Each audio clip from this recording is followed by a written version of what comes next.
Hello guys, welcome back to my YouTube channel and we were starting the self-paced online modules for Set A, CA Final Corporate and Economic Laws, and we were starting the first chapter itself, Appointment and Qualification of Directors.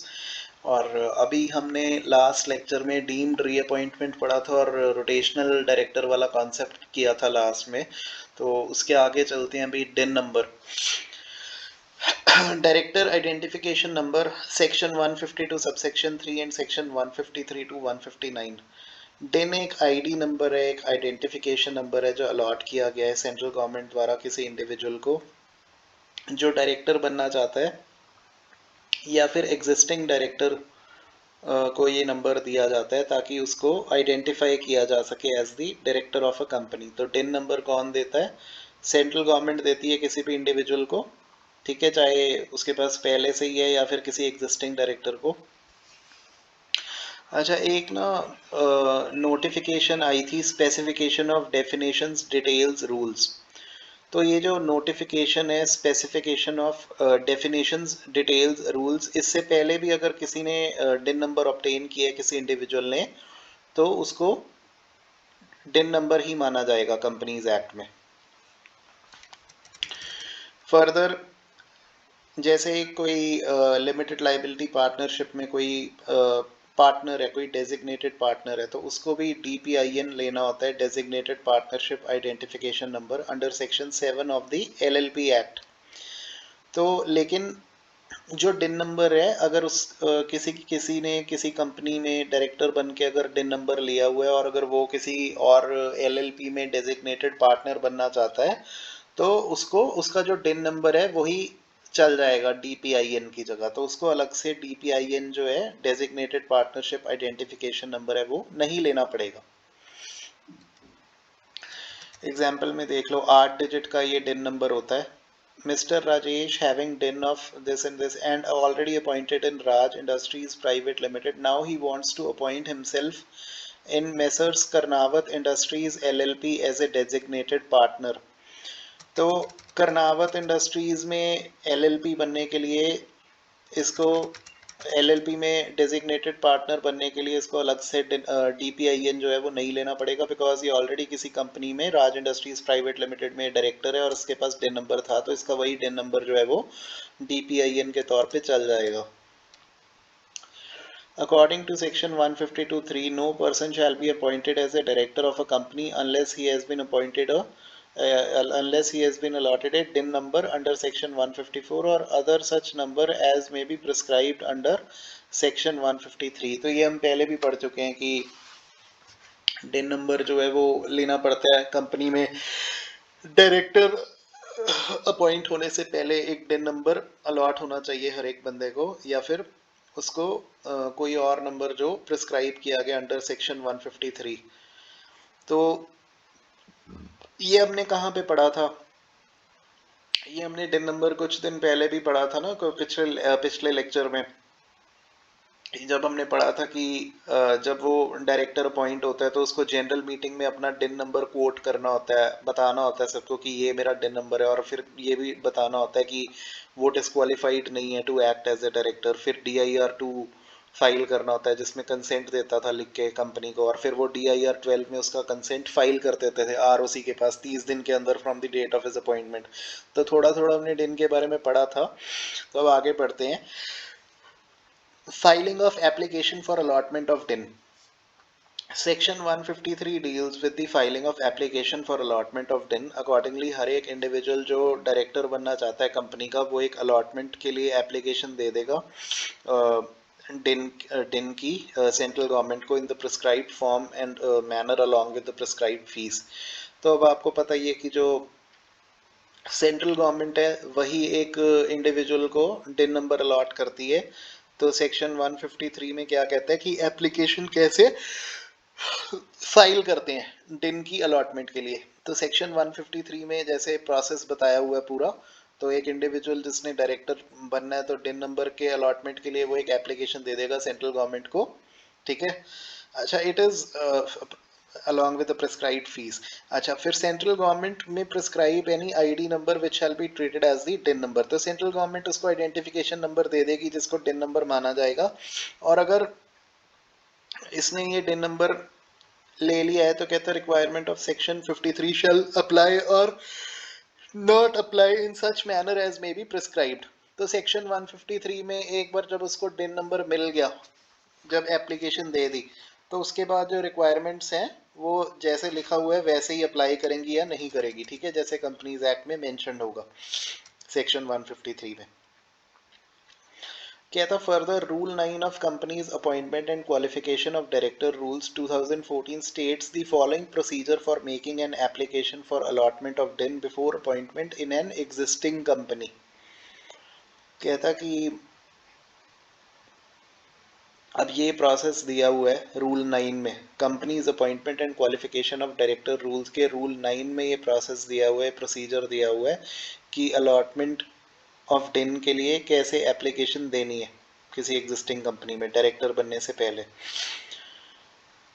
Filing of application, every applicant who intends to be appointed as a director of an existing company shall make an application electronically in form DIR-3 to the central government for allotment of a DIN number along with the prescribed fees. It is provided that in case of proposed directors not having a DIN number, the particulars of maximum 3 directors shall be mentioned in form number INC 32 SPICE, and DIN may be allotted to maximum 3 proposed directors through form INC 32 SPICE। अब जो भी individual है जिसको director बनना है तो उसको MCA की वेबसाइट पे जाके ना एक फॉर्म DIR-3 होता है, जो आर्टिकलशिप करते हैं जिन्होंने MCA का काम किया हुआ है कंपनीज में, तो उन्होंने देखा होगा कि एक DIR-3 फॉर्म होता है, उसको इलेक्ट्रॉनिकली MCA की वेबसाइट पे फाइल करना पड़ता है और सेंट्रल गवर्नमेंट को वो देना पड़ता है, उसको सबमिट करना पड़ता है इलेक्ट्रॉनिकली। तो वो डिन नंबर की एप्लीकेशन इलेक्ट्रॉनिकली फाइल होती है DIR-3 फॉर्म में, फीस जमा करवानी पड़ती है साथ में, ठीक है, जितनी भी फीस है। अच्छा, अगर मान लो कि डिन नंबर, जैसे इन case of propose directors not having डिन, the particulars of maximum 3 directors shall be mentioned in form number INC 32 SPICE, and DIN number may be allotted to maximum 3 proposed directors through INC 32। एक example देख लेते हैं इसको better understanding के लिए। Mister Varun, Ankit and Parag are planning to incorporate a private limited company. इनके पास डिन नहीं है बिकॉज अभी ये फर्स्ट टाइम बन रहे हैं डायरेक्टर्स, तो ये डिन नंबर की अलॉटमेंट के लिए फाइल कर देंगे अलॉन्ग विद दी, एक एप्लीकेशन फाइल कर देंगे डिन अलॉटमेंट के लिए along with the form of incorporation of the company, that is form number INC 32 SPICE, ठीक है। तो INC 32 SPICE जो होता है, इसके अंदर क्या है कि मल्टीपल डायरेक्टर्स की भी एप्लीकेशन लगाई जा सकती है। Particulars of 3 directors shall be mentioned in the form number INC 32। एक तो देखो DIR-3 में एप्लीकेशन सेंट्रल गवर्नमेंट को जा ही रही है कि मुझे डिन नंबर अलॉट कर दिया जाए along with the prescribed fees, लेकिन कहता कि अगर जैसे मान लो एक से ज़्यादा डायरेक्टर्स हैं, जैसे 3 डायरेक्टर्स हैं, तो उनके पर्टिकुलर्स जो है वो मेंशन कर दिए जाएंगे INC 32 SPICE फॉर्म में। जो ये फॉर्म क्या होता है INC 32 SPICE, ये इनकॉर्पोरेशन ऑफ कंपनी का फॉर्म होता है, ठीक है। तो ये अलॉटमेंट ऑफ डिन नंबर की एक एप्लीकेशन देंगे along with form of incorporation of the company, that is form INC 32। तो इसमें 3 डायरेक्टर्स की चीज़ें मेंशन हो जाएंगी फॉर्म नंबर INC 32 SPICE में, और इनको मैक्सिमम 3 लोगों के ही पर्टिकुलर्स दिए जा सकते हैं, 3 डायरेक्टर्स के पर्टिकुलर्स मैक्सिमम जो है वो फॉर्म INC 32 SPICE में दिए जा सकते हैं अप्लाई करते समय डायरेक्टरशिप ना, डिन नंबर, डायरेक्टरशिप नहीं सॉरी डिन नंबर अप्लाई करते हुए, ठीक है, सेंट्रल गवर्नमेंट को। Providing of electronic system to facilitate the submission of application. The central government shall provide an electronic system to facilitate the submission of application for allotment of DIN through the portal on the website of Ministry of Corporate Affairs। तो हमने MCA अब articleship में हमने देखा ही है कि MCA की एक वेबसाइट होती है मिनिस्ट्री ऑफ कॉरपोरेट अफेयर्स, उसके थ्रू ही क्या है कि इलेक्ट्रॉनिक एक सबमिशन फैसिलिटी मिलती है कि जिससे कि हम DIR3 एप्लीकेशन जो है वो सबमिट कर सकते हैं सेंट्रल गवर्नमेंट को। तो इलेक्ट्रॉनिक सिस्टम हमें कौन देता है? सेंट्रल गवर्नमेंट देता है, जिससे कि हम सबमिट कर सकें एप्लीकेशन अलॉटमेंट डिन नंबर के अलॉटमेंट की through the portal on the website of MCA ministry of corporate affairs. Filling of the required information in form attached with the relevant documents। अब देखो, जो फॉर्म DIR3 है उसको डाउनलोड कर लेंगे MCA के पोर्टल से। अब इसमें अपने रिक्वायर्ड पर्टिकुलर्स हम भर देंगे इसमें, ठीक है।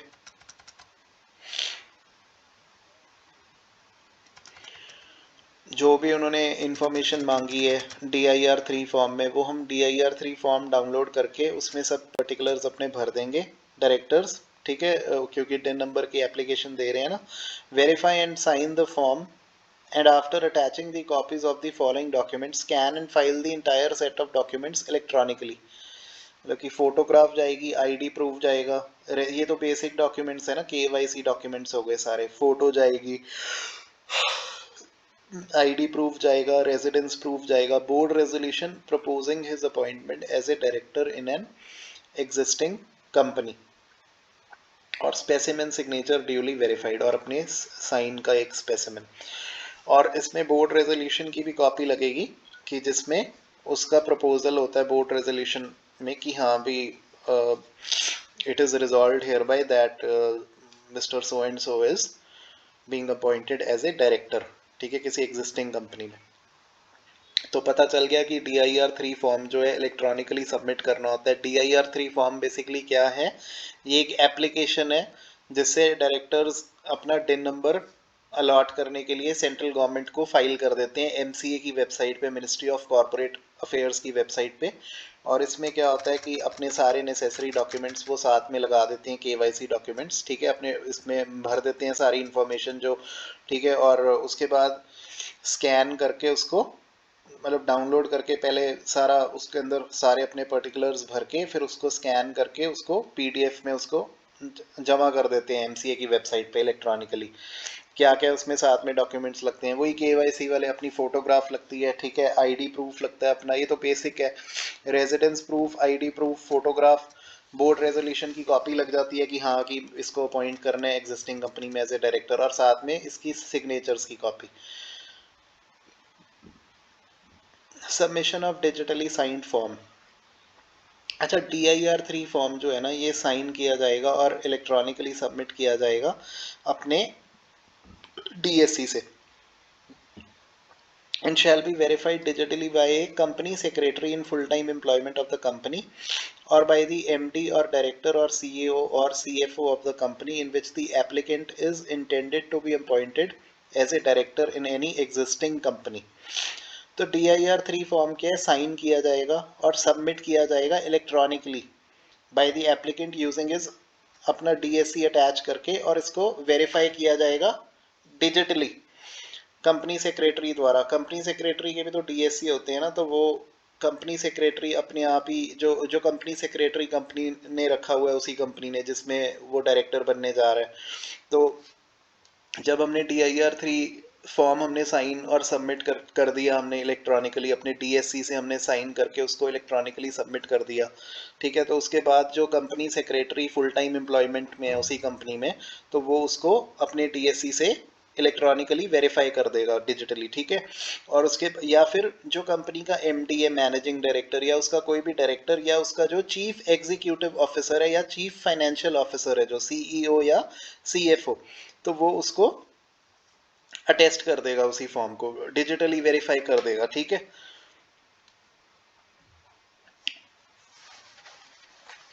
In case the name of person does not have a last name, then his or her father's or grandfather's surname shall be mentioned in the last name along with the declaration in form number DIR3A। अब अगर मान लो कि जो बंदा apply कर रहा है डिन नंबर, अगर उसका कोई लास्ट नेम नहीं है, तो उसका मतलब जो फादर्स नेम होगा या ग्रैंडफादर्स का, जो उसका फादर्स सरनेम है या ग्रैंडफादर का सरनेम है, वो लास्ट नेम में मेंशन किया जाएगा along with the declaration in form number DIR 3A, और साथ में एक डिक्लेरेशन भी लग जाएगी DIR 3A में, ठीक है। बेटर अंडरस्टैंडिंग के लिए ना एक बार DIR 3 फॉर्म देख लेते हैं जाके।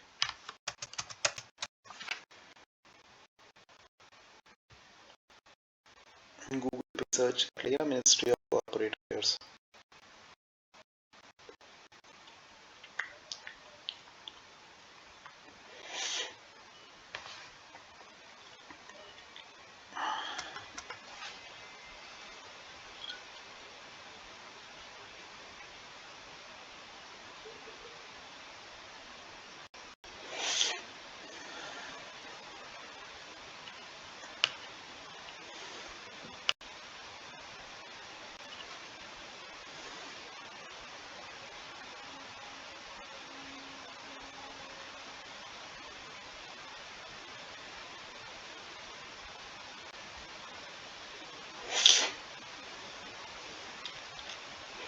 यह ना कंपनी फाइलिंग में डिन रिलेटेड फॉर्म्स आ गए ना, ये देखो यहाँ पे MCA की वेबसाइट पे कंपनी ई फाइलिंग में ये डिन रिलेटेड फॉर्म्स आ गए, यहाँ से डाउनलोड कर लेते हैं हम।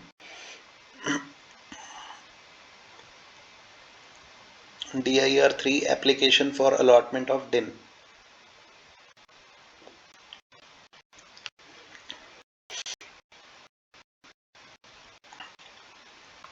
यहाँ पे ये डाउनलोड तभी होगा, पहले हमें कंपनी की जो MCA क्रेडेंशियल्स उसके साथ इसमें लॉगिन करना पड़ेगा।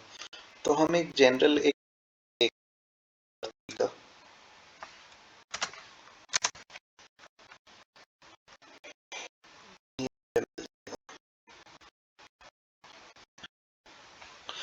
ठीक है, ये देख लो, ये आपकी बेटर अंडरस्टैंडिंग के लिए कि जब भी किसी डायरेक्टर को बनना है किसी कंपनी का डायरेक्टर, तो उससे पहले उसको नंबर के लिए एप्लीकेशन देनी पड़ती है सेंट्रल गवर्नमेंट को। और एप्लीकेशन कौन से फॉर्म में देनी पड़ती है? DIR 3 में, जो कि इलेक्ट्रॉनिकली सबमिट होगा कहाँ पे? MCA के पोर्टल पे, मिनिस्ट्री ऑफ कॉर्पोरेट अफेयर्स की वेबसाइट पे। तो अब इसमें application for allotment of DIN number हो गया, ठीक है, फॉर्म नंबर DIR 3। इसमें क्या है देख लो फटाफट से। एप्लीकेशन का, एप्लीकेंट का नाम, first name, last name, middle name, ठीक है, फादर्स नेम, चाहे मैरिड वुमेन है उसको भी फादर्स नेम देना होगा, इसकी फोटो लगा दी फिर, ठीक है। ये बेसिक सब वही है ना, जैसे एक नॉर्मल फॉर्म होता है, कोई citizen of India, yes, nationality, resident in India, और ये सब, ठीक है। ये पैन नंबर मांग लिया, पासपोर्ट, ड्राइविंग लाइसेंस नंबर, आधार नंबर, परमानेंट एड्रेस वगैरह, ये सारे KYC इन्फॉर्मेशन हो गई बेसिकली। ID प्रूफ हो गया, रेजिडेंस प्रूफ हो गया, ठीक है। और क्या क्या इसने बताया था, टेस्ट कौन करेगा? अब ये डिजिटली साइन ये खुद ही कर देगा एप्लीकेंट जो अप्लाई कर रहा है डिन नंबर, और इसके बाद में ये बता देगा कि हाँ भी मैंने सारा कुछ सही इसमें अटैच किया है, ठीक है। और फोटोग्राफ इसमें साथ में लगा देगा अपनी, और ये सब चेक बॉक्सेस को क्लिक करके, और उसके बाद में इसको साइन कौन करेगा डिजिटली? इसको सबमिशन से पहले जो कंपनी का कंपनी सेक्रेटरी अगर कोई रखा हुआ है फुल टाइम एम्प्लॉयमेंट में, ठीक है, chartered, in case of chartered accountant और कंपनी सेक्रेटरी और cost account in whole time practice, तो ये सब लोग अटेस्ट कर सकते हैं फॉर्म को, ठीक है। चार्टर्ड अकाउंटेंट, कंपनी सेक्रेटरी या कॉस्ट अकाउंटेंट, तो उसका वो लिख देंगे वो अपना membership number, certificate of practice number, ठीक है। और साथ में कंपनी सेक्रेटरी है, ये चार्टर्ड अकाउंटेंट, कंपनी सेक्रेटरी या कॉस्ट अकाउंटेंट हो गया इन होल टाइम प्रैक्टिस, किसी से भी करवा सकते हैं, ठीक है। या फिर जो कंपनी सेक्रेटरी, जो एक तो ये है कि जो होल टाइम प्रैक्टिस कर रहा है CS, CA या कॉस्ट अकाउंटेंट कोई भी, उससे करवा सकते हैं, ठीक है। या फिर अगर कंपनी सेक्रेटरी कोई जॉब कर रहा है कंपनी के पास होल टाइम एम्प्लॉयमेंट में, वो कर देगा, ठीक है।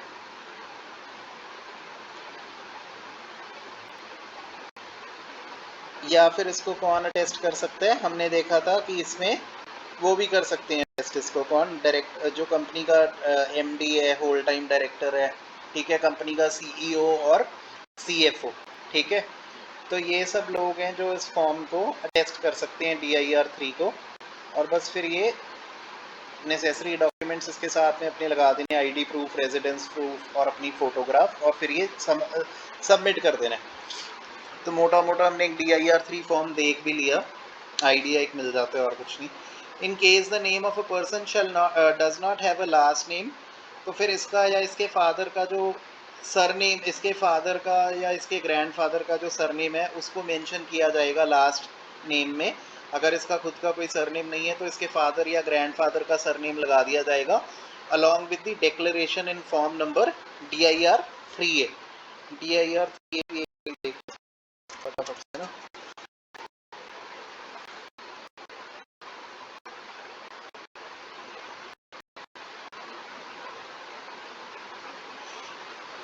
हाँ तो जिसका लास्ट नेम नहीं है तो उसमें DIR 3A में एक डिक्लेरेशन उसको लगानी पड़ेगी साथ में कि हाँ भी मेरे फादर या ग्रैंडफादर का साथ में वो लग रहा है नाम, मतलब लास्ट नेम लग रहा है इसमें। ठीक है, तो बस अब आगे चलते हैं, इस पर ज़्यादा नहीं टाइम वेस्ट करेंगे, इतना ही बस ये अंडरस्टैंडिंग के लिए और क्रैमिंग के लिए थोड़ा बहुत बस था, MCQ पर्पस के लिए। अब आगे चलते हैं। Allotment of DIN. According to section 154, central government shall allot a DIN number to the applicant in the prescribed manner within 1 month from the receipt of application. तो जब सेक्शन 154 कहता है कि अब जब सेंट्रल गवर्नमेंट को एप्लीकेशन मिल गई उसके रिसीट के 1 महीने के अंदर इसको DIN नंबर मिल जाएगा। ठीक है, rule 10 of companies appointment and qualification of directors rules 2014 provides the following procedure for rejection और अलॉटमेंट ऑफ DIN। रूल्स पे एक बार देख लेते हैं कौन कौन से रूल्स थे, फटाफट से एक बार रिवाइज कर लेते हैं सब। ठीक है, सबसे पहला कहाँ पे आया था रूल,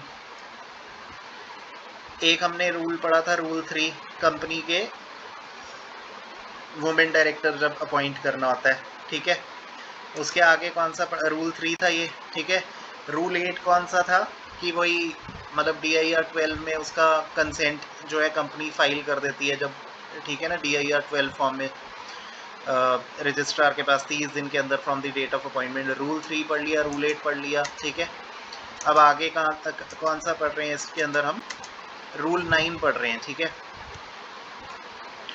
तो रूल 9 क्या बता रहा है हमें कि ये प्रोसीजर है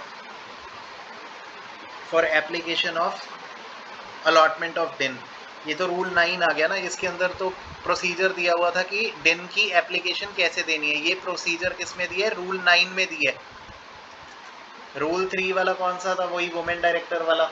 ठीक है, और रूल 8 कौन सा था, अभी पढ़ के हटे हैं ऊपर।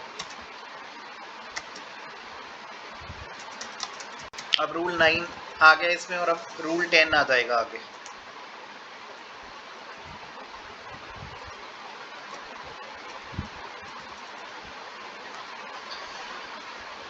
तो मतलब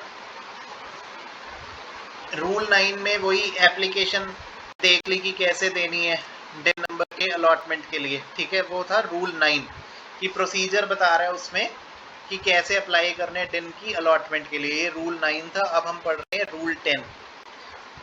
रूल 10 क्या बता रहा है कि सेंट्रल गवर्नमेंट कैसे रिजेक्ट कर सकती है DIN अलॉटमेंट को, या फिर अलॉट कैसे करेगी DIN को। तो उसमें प्रोसेस बताया हुआ है पूरा कि कब हमारा जो DIN है वो रिजेक्ट हो जाएगा और कब हमारा जो DIN है वो अलॉट हो जाएगा। कहता है generation of application number on the submission of form DIR 3 on the portal and on the payment of required fees an application number shall be generated by the system automatically। तो MCA के portal पे जब हम को जमा करवा देंगे form DIR 3 application जब दे देंगे DIN अलॉटमेंट के लिए, तो एक एप्लीकेशन नंबर, एक एक्नॉलेजमेंट नंबर जनरेट हो जाएगा ना, क्योंकि अब एक एप्लीकेशन दी है तो उसका एक्नॉलेजमेंट तो आएगा, तो एप्लीकेशन नंबर जनरेट हो जाएगा। अच्छा, एप्लीकेशन नंबर जनरेट नहीं होगा in case of person applying for DIN is a national of a country which shares land border with India unless necessary security clearance has been attached along with the application for DIN number। Clearance किससे लेना होता है, ministry of home affair से और government of India से। वही rule आ गया ना जो पहले भी पढ़ के हटे थे हम कि हाँ अगर किसी ऐसे बंदे को कंपनी ने डायरेक्टर बनाना है कि जहाँ पे मतलब लैंड बॉर्डर शेयर करते हैं, उस वो पर्सन किसी ऐसी कंट्री का नेशनल है, नेशनैलिटी होल्ड करता है कि जिसके साथ हम लैंड बॉर्डर शेयर करते हैं, तो फिर मिनिस्ट्री ऑफ होम अफेयर से, गवर्नमेंट ऑफ इंडिया से हमें एक सिक्योरिटी क्लियरेंस लेके साथ में लगा देनी होती थी। पढ़ते थे ना कि DIR 12 फॉर्म में उसकी वो लगा देंगे कंसेंट कंपनी 30 दिन के अंदर from date of his appointment ROC के पास। तो ये वही रूल सेम आ गया। तो अब जब ये इंडिविजुअल जब DIR 3 में एप्लीकेशन दे देगा फॉर अलॉटमेंट ऑफ डिन, तो बस फिर ये इसका एक एप्लीकेशन नंबर जनरेट होगा, और साथ में अगर ये उस कंट्री का नेशनल है जिसके साथ इंडिया लैंड बॉर्डर शेयर करता है, तो फिर उसकी सिक्योरिटी क्लियरेंस भी लगानी पड़ेगी उसको साथ में, मिनिस्ट्री ऑफ होम अफेयर से और गवर्नमेंट ऑफ इंडिया से, ठीक है, डिन नंबर के साथ में,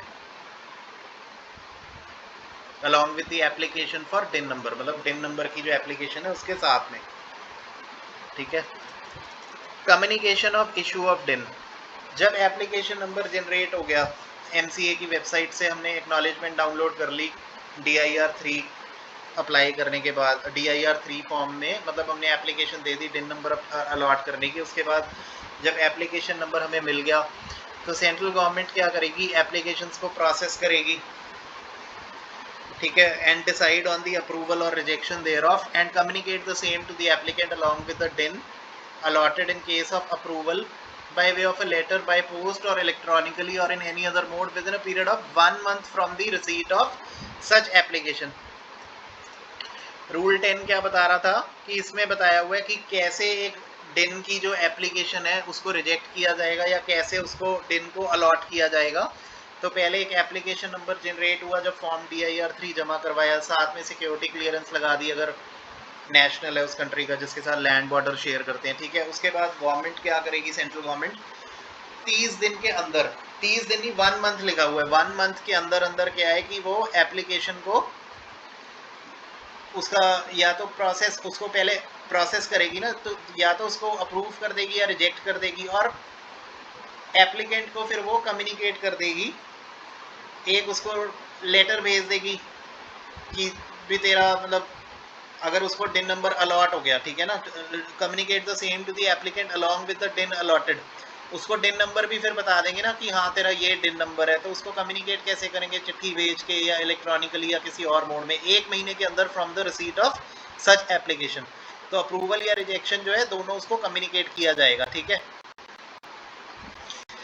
अगर डिफेक्टिव या इनकम्प्लीट एप्लीकेशन, ये तो आई थिंक ईजी है, तो जनरल वो है रूल्स जो हम मतलब प्रैक्टिकली हम ऐसे ही होता है ना कि पहले हमने जमा करवा दी एप्लीकेशन, डॉक्यूमेंट्स अटैच कर दिए सारे साथ में, और फिर वही 30 डेज के अंदर रिस्पांस आ जाएगा सेंट्रल गवर्नमेंट का, इलेक्ट्रॉनिकली आ जाएगा मेल, ठीक है, या फिर चिट्ठी से आ जाएगा इन एनी अदर मोड, ठीक है। तो फिर इन केस ऑफ डिफेक्टिव और 1 मंथ के अंदर आ जाएगा, ठीक है। अब डिफेक्टिव या इनकम्प्लीट एप्लीकेशन के केस में क्या होगा, सेंट्रल गवर्नमेंट ने अगर देख लिया कि मतलब वो एप्लीकेशन जो है इनकम्प्लीट है या डिफेक्टिव है किसी भी तरीके से, तो वो इंटीमेट कर देगा कि हाँ भी क्या इसमें डिफेक्ट है या क्या इनकम्प्लीटनेस है, अपनी वेबसाइट पे ही डाल देंगे ना, और एप्लीकेंट को एक मेल आ जाएगी जिसने फाइल की है एप्लीकेशन को, अब एप्लीकेंट को बोला जाएगा कि एप्लीकेशन को रेक्टिफाई कर दे, जो उसमें डिफेक्ट्स हैं या इनकम्प्लीटनेस है वो ठीक कर दे, और 15 दिन के अंदर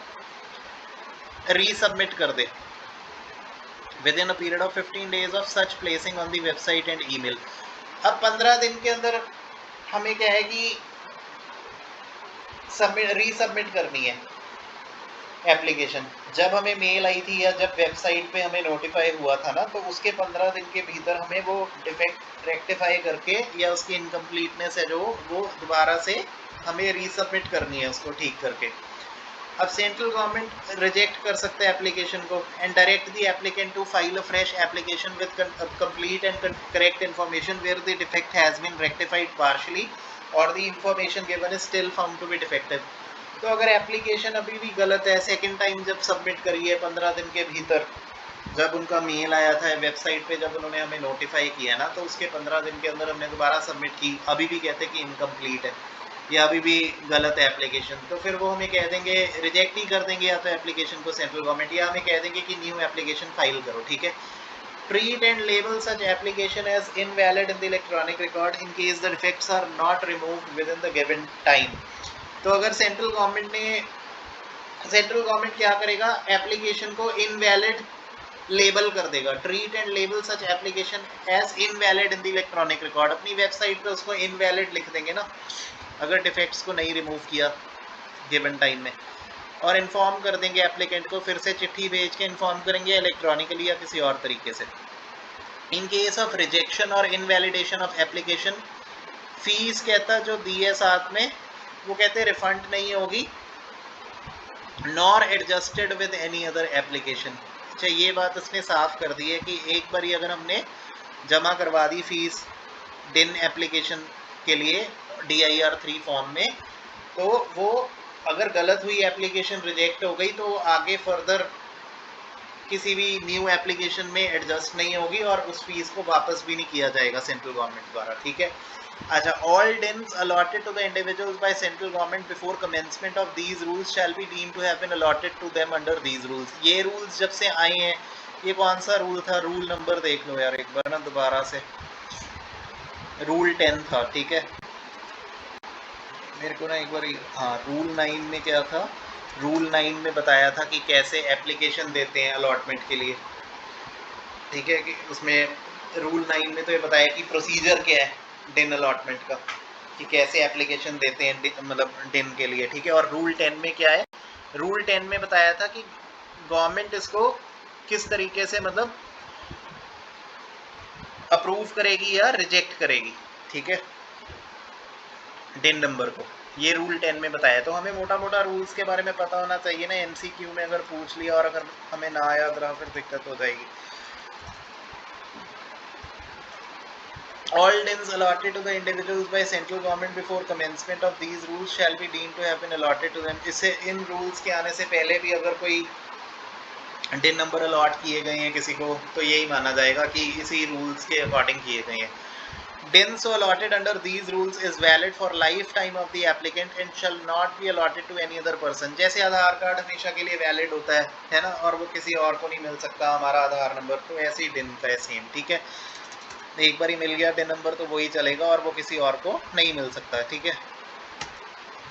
1 मिनट का ब्रेक लेते हैं, फिर आगे करते हैं। 1-2 मिनट का ब्रेक लेते हैं।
चलो ठीक है, अब आगे करते हैं।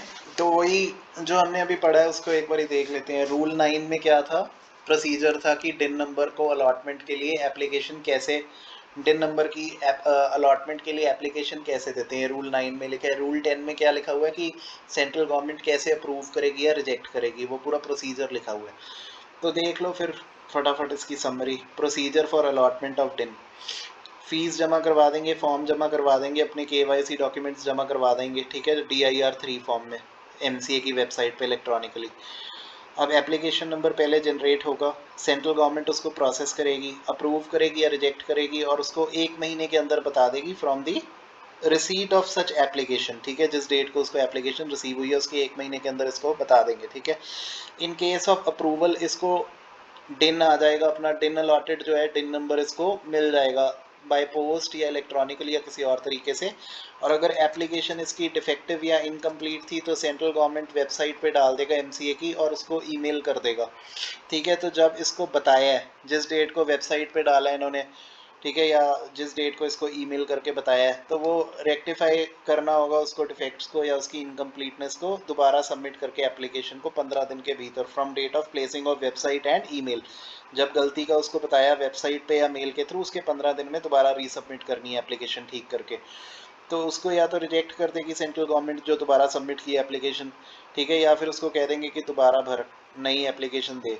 ठीक है, तो अगर अभी भी एप्लीकेशन जो या फिर इंफॉर्मेशन दी है वो डिफेक्टिव थी, तो अगर ये नहीं ठीक करता डिफेक्ट, तो फिर गवर्नमेंट इसको एप्लीकेशन को ट्रीट करेगी और लेबल करेगी एज इनवैलिड। एप्लीकेशन को इनवैलिड लिखा हुआ आ जाएगा एमसीए पोर्टल पे इन द इलेक्ट्रॉनिक रिकॉर्ड्स, और फिर इसको अगेन इन्फॉर्म कर देगी सेंट्रल गवर्नमेंट मेल भेज के या जैसे भी है। ठीक है, और इसको ये भी बता देगा कि रिजेक्शन या इनवैलिडेशन में भी साथ में इसकी कोई भी फीस वापस नहीं होगी, ना अगली एप्लीकेशन के लिए एडजस्ट होगी। ठीक है,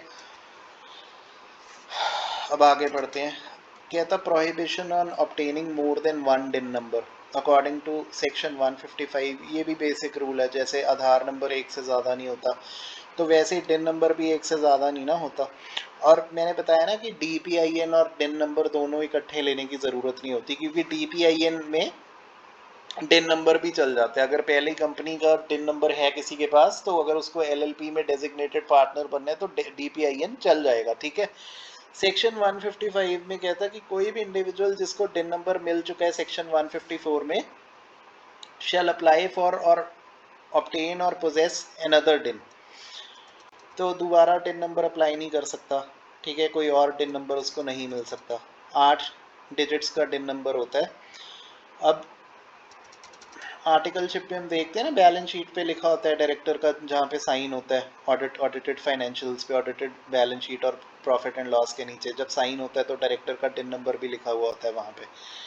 ये तो mister Tahir was appointed as a director in so and so company with DIN number ये। अब उसको डायरेक्टर बनना चाहता है वो किसी और कंपनी में, तो मिस्टर ताहिर जो है एग्जिस्टिंग डिन नंबर यूज कर लेगा for appointment as a director in new company. उसको नया डिन अप्लाई करने की ज़रूरत नहीं है, ना वो कर सकता है। ठीक है, तो दो कंपनी में डायरेक्टर बनना है तो मतलब दूसरी कंपनी में भी अगर डायरेक्टर बनना है तो पहली कंपनी में जो डिन नंबर अलॉट हुआ है वही डिन नंबर चल जाएगा सेकेंड कंपनी के लिए। ठीक है,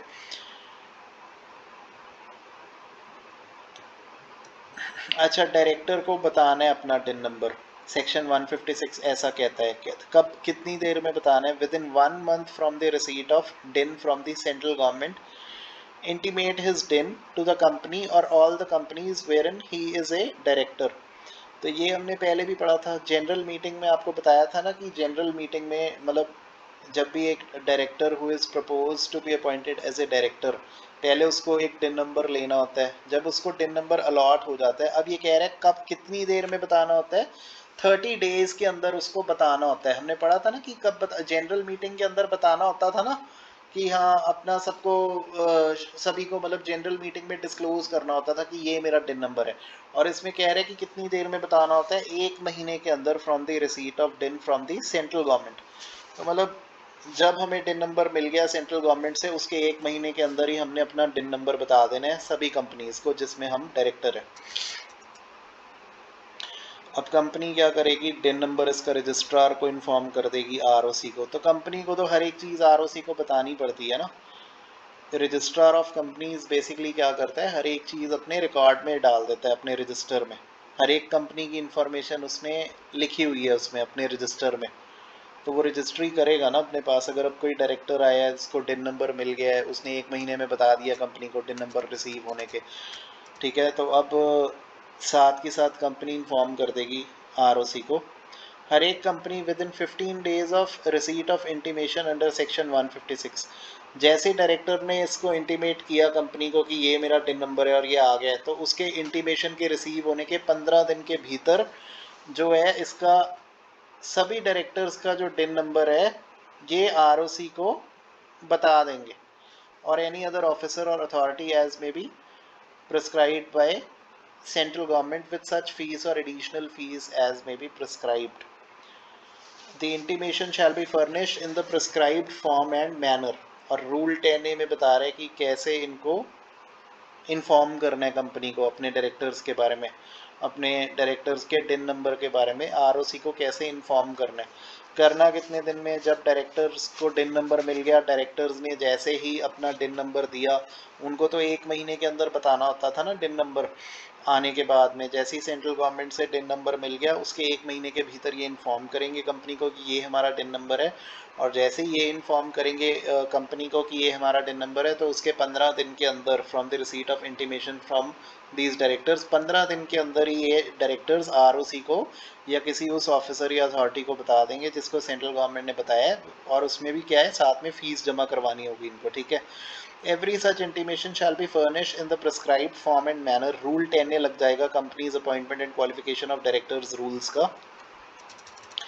कहता हर एक डायरेक्टर जो डायरेक्टर बन चुका है in one or more companies on or before 30 June 2007 and who has not yet intimated the DIN to such company or companies shall within 1 month of receipt of DIN number from central government intimate his DIN number to the company or all companies wherein he is a director as per the form DIR 3B। ठीक है, DIR 3B में इसको बताना होगा। अच्छा, हर एक director, ये जो कौन सा डायरेक्टर है, ये जो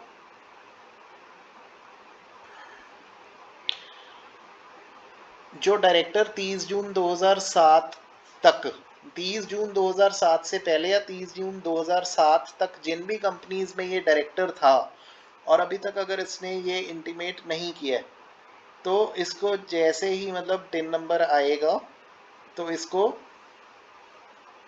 सेंट्रल गवर्नमेंट को, मतलब इसको साथ के साथ डिन नंबर अपना बता देना कंपनीज को DIR 3B फॉर्म में, ठीक है।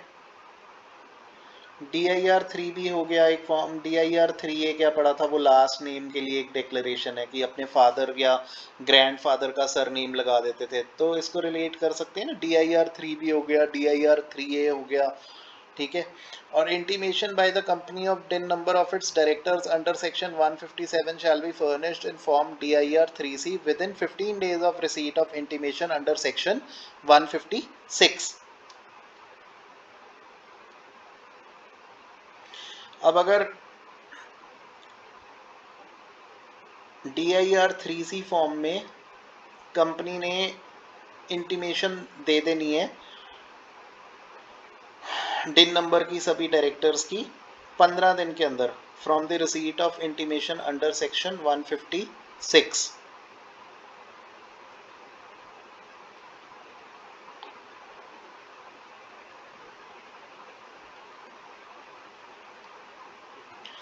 तो रूल 10 एक बार दोबारा से पढ़ लेते हैं फटाफट से। तो रूल 10 क्या बता रहा था कि सभी डायरेक्टर्स को जो 30 जून 2007 तक जो डायरेक्टर्स थे किसी भी कंपनी में, तो और अगर उन्होंने अपना डिन नंबर जो है कंपनी को या सभी कंपनीज को नहीं बताया, तो ये जब इनको आ जाएगा तो उसके 1 महीने के अंदर इनको कंपनी को बताना पड़ेगा अपनी सभी कंपनीज को कि ये मेरा डिन नंबर है। सेंट्रल गवर्नमेंट से आने के 30 दिन के अंदर इनको बताना होगा, ठीक है। कौन से फॉर्म में, कि मैं इन कंपनीज में मैं डायरेक्टर हूँ, ठीक है। मतलब उसको बताना होगा अपना डिन नंबर उन सभी कंपनियों को जिसमें ये डायरेक्टर है, और वो भी फॉर्म DIR 3B में इसको बताना होगा कि ये मेरा डिन नंबर है, और सभी कंपनीज को बताना होगा जिसमें ये डायरेक्टर है। ये कौन सा डायरेक्टर है जो 30 जून 2007 तक किसी कंपनी में डायरेक्टर था पहले, और जिसने अभी तक अपना डिन नंबर नहीं बताया, तो इसको अपना डिन नंबर जब आ जाएगा सेंट्रल गवर्नमेंट से, उसके 30 दिन के भीतर इसको अपना डिन नंबर सभी कंपनी या कंपनीज को बताना होगा फॉर्म DIR 3B में। अब जैसे ही इंटीमेशन आ जाएगी इससे, तो DIR 3C में कंपनी भी जो है ये इंटीमेशन फर्निश कर देगी ROC को DIR 3C फॉर्म में within 15 days of receipt of intimation under section 156। The intimation by the company of DIN number of its directors under section 157 shall be furnished in form DIR 3C within 15 days of receipt of intimation under section 156। तो DIR 3B form में director अपना डिन number बताएगा सारी कंपनियों को, और DIR 3C form में ये जो है जमा करवा देंगे आरओसी को 15 दिन के अंदर, जब से इनको इंटीमेशन डायरेक्टर से मिल गई डिन नंबर की। ठीक है, रजिस्ट्रार को सब कुछ बताना पड़ेगा ना, ऐसा रूल 10A ने बोला है। ये बताया था ना यहाँ पे कि 15 दिन के अंदर इनको अपने सभी डायरेक्टर्स का डिन नंबर आरओसी को भेजना पड़ेगा या किसी और अथॉरिटी को, जैसे जो सेंट्रल गवर्नमेंट ने बताया। तो इसके अंदर दिनों का बहुत कुछ है याद रखने वाला ना, कि कितनी देर में भेजना होता है सारा कुछ।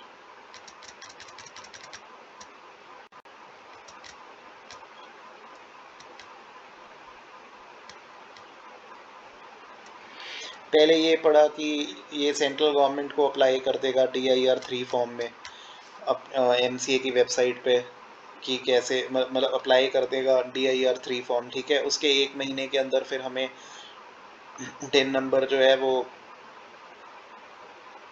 अलॉट हो जाएगा। ठीक है, सेंट्रल गवर्नमेंट द्वारा DIR 3 पहले जमा करवाया। ठीक है, फिर सेंट्रल गवर्नमेंट कम्युनिकेट करेगी उसको 30 दिन के अंदर ही, और फिर अगर एप्लीकेशन डिफेक्टिव थी या इनकम्प्लीट थी तो उसको मेल डाल देंगे, या सेंट्रल गवर्नमेंट या वेबसाइट पे डाल देगी MCA की। तो जब से उसको इंटीमेशन आएगी ये मेल के थ्रू या वेबसाइट के थ्रू, तो 15 दिन के अंदर उसको रीअपलोड करनी है, जिसको वो या तो इनवैलिड मान के इलेक्ट्रॉनिक रिकॉर्ड में उसको रिजेक्ट कर देंगे, या फिर उसको कह देंगे कि यार दोबारा से तू फ्रेश एप्लीकेशन दे। ठीक है, तो उसको इलेक्ट्रॉनिकली या बाय पोस्ट उसको इन्फॉर्म कर देंगे, और उसकी जो फीस है वो ना तो रिफंड होगी ना एडजस्ट होगी। ठीक है, फिर आगे हमने क्या पढ़ा कि एक अगर लिया हुआ है तो दूसरा डिन नंबर लेना नहीं पड़ेगा। अच्छा, जैसे ही इसको सेंट्रल गवर्नमेंट से आ जाएगा डिन नंबर, सेक्शन 156 कहता है कि उसके 1 महीने के भीतर ही इसको इन्फॉर्म करना होगा सभी कंपनियों को कि इन भी मैं ये मेरा डिन नंबर है। सारी कंपनीज को बताना पड़ेगा उसको, जिसमें वो डायरेक्टर है। ठीक है, और किस फॉर्म में बताना पड़ता है उसको? DIR 3B फॉर्म में। जैसे ही आ जाएगा उसको सेंट्रल गवर्नमेंट से, उसके 1 महीने के अंदर इसको बताना होता है।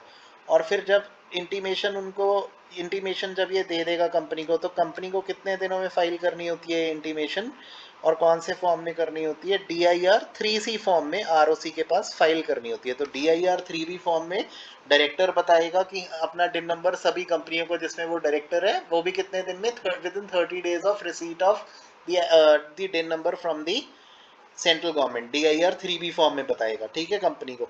और कंपनी फिर आगे फर्दर ROC को कितनी देर में बता देगी? DIR 3C फॉर्म में। DIR 3C फॉर्म में 15 दिन के भीतर from the receipt of intimation under section 156। और साथ में फीस भी जमा करवा देंगे ROC को। ठीक है, तो DIR 3B फॉर्म देख लिया क्या होता है, DIR 3C फॉर्म देख लिया हमने क्या होता है। अब अगर DIR 3C फॉर्म में ROC को कंपनी ने नहीं बताया DIN number, punishment for failure to furnish the DIN to the ROC। अब सेक्शन 157(2) जो है वो कहता है कि अगर कंपनी ने डिन नहीं दिया रजिस्ट्रार को, नहीं बताया DIR 3C फॉर्म में, तो उसको पेनल्टी लग जाएगी, 25,000 रुपये लग जाएगी penalty. And in case of continuing failure, with a further penalty of 100 rupees for each day after the first day during which such failure continues, subject to a maximum of rupees 1 lakh। अब ये time limits इसीलिए रखी है ना, ताकि timely सब कुछ होना चाहिए, नहीं तो फिर पेनल्टियां लगनी स्टार्ट हो जाती हैं। अगर 15 दिन एक्सपायर हो गए, DIR 3C कब जमा करवाना था? DIR 3B में। अब सपोज मैं डायरेक्टर हूँ कि मैंने अप्लाई किया DIR 3 में, ठीक है, और फिर मेरे को डिन नंबर मिल गया 30 दिन के अंदर। ठीक है, सेंट्रल गवर्नमेंट से जैसे ही मेरे को मिल गया डिन नंबर, अब उसके 30 दिन के अंदर मैंने DIR 3B फॉर्म में जमा करवाना था, ये इन्फॉर्म करना था सारी कंपनियों को DIR 3B फॉर्म में कि ये मेरा वो है, क्या नाम, ये मेरा डिन नंबर है। और फिर उसके 15 दिन के भीतर, जैसे ही मैंने बताया उनको DIR 3B फॉर्म में, उसी दिन के 15 दिन के भीतर DIR 3C में इन्होंने ROC को इंटीमेट करना था डिन नंबर अपने सभी डायरेक्टर्स का। ठीक है, लेकिन अगर इन्होंने ऐसा नहीं किया 15 दिन के भीतर, तो फिर फेलियर हो गया ना इनके पार्ट पे, कंपनी के पार्ट पे, तो 25,000 रुपये का इनको जुर्माना लग जाएगा। ठीक है, पेनल्टी लग जाएगी। और कंटिन्यूइंग फेलियर में क्या होगा? अगर अभी फिर आगे दिन के दिन बीती जा रहे हैं, 15 दिन में नहीं बताया तो 25,000 रुपए तो लग ही गए. Further penalty of ₹100 for each day after the first day during which such failure continues. 25,000 रुपए पहले दिन ही पेनल्टी लग गई जब वो 15 दिन लैप्स हुए. तो उसके बाद 100 रुपए for each day after the first day, अगले दिन से 100 रुपए और लगने शुरू हो जाएंगे. लेकिन ये मैक्सिमम पेनल्टी कितनी हो सकती है? 1 लाख रुपए, इससे ज़्यादा नहीं. और हर एक जो डिफॉल्टिंग ऑफिसर है कंपनी का, उसको क्या पेनल्टी लगेगी? डिफॉल्टिंग ऑफिसर कोई भी हो सकता है ना, मतलब कि अब कंपनी के ऑफिसर्स को पता होना चाहिए ना कि हाँ भी आरओसी को डिन नंबर जो है DIR 3C में सबमिट करना था. जैसे ही हमें DIR 3B में वहाँ से आ गया था, डायरेक्टर से आ गया था, तो DIR 3C में उसके 15 दिन के भीतर जमा कराना था हमें आरओसी के पास. नहीं तो क्या होगा, 25,000 रुपए की पहली पेनल्टी लग जाएगी 15 दिन लैप्स होते ही, और उसके अगले दिन से 100 रुपए प्रतिदिन की पेनल्टी लगेगी. लेकिन 1 लाख से ज़्यादा नहीं ये पेनल्टी जा सकती. हर एक जो डिफॉल्टिंग ऑफिसर है उसको भी यही पेनल्टी लगेगी, सेम वही, मतलब कि 25,000 की पेनल्टी मिनिमम. और फिर वो कंटिन्यूइंग फेलियर के केस में 100 rupees for each day after first day during which such failure continues subject to a maximum of 1 lakh rupees. ठीक है, अब आगे देखते हैं. Obligation to indicate DIN. According to section 158, every person और company while furnishing any return information or particulars are required to be furnished under Companies Act 2013 shall mention the DIN number in such return information or particulars in case such return information or particulars relate to the director or contain any reference of any director. तो obligation है जब भी, मतलब section 158 कहता है कि जब भी कोई पर्सन या कंपनी जब कोई रिटर्न भरेगी या जब कोई इंफॉर्मेशन या पर्टिकुलर्स देगी कंपनीज एक्ट में जब भी ये कोई, मतलब आरओसी को कुछ भी सबमिट करेंगे ना, जैसे कोई एनुअल स्टेटमेंट्स हो गए, रिटर्न हो गए, कोई इंफॉर्मेशन हो गई या डायरेक्टर के बारे में कुछ भी, तो उस पर डिन नंबर हमेशा होना ही चाहिए. ठीक है ना. और बाकी इंफॉर्मेशन और पर्टिकुलर्स होने चाहिए जो डायरेक्टर से रिलेटेड है या कोई भी डायरेक्टर का जिसमें रेफरेंस है. ठीक है, तो डायरेक्टर का नाम या कहीं भी कुछ जाएगा रिटर्न में, बैलेंस शीट्स में या कोई और इंफॉर्मेशन में, तो डिन नंबर साथ में जाएगा ही जाएगा. अच्छा, अगर इन सेक्शंस को तोड़ा तो कहता हर इंडिविजुअल और डायरेक्टर जो है वो लायबल होगा to be penalty as under punishment for contravention of section 152, 155 and 156. section 159 कहता है कि अगर किसी भी इंडिविजुअल या डायरेक्टर ने of a company makes any default in complying with any of the provisions of section 152, 155 and 156, such individual or director of the company shall be liable to a penalty as under penalty up to 50,000 रुपए and where the default is a continuing one with a further penalty of 500 रुपए per दिन after the first day during which such default continues.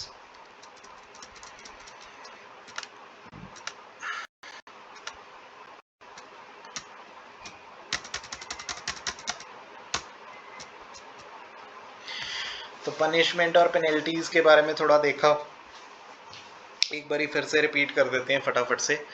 डिन number अगर registrar को नहीं furnish किया company ने तो कितनी पेनल्टी लगेगी कंपनी के ऊपर?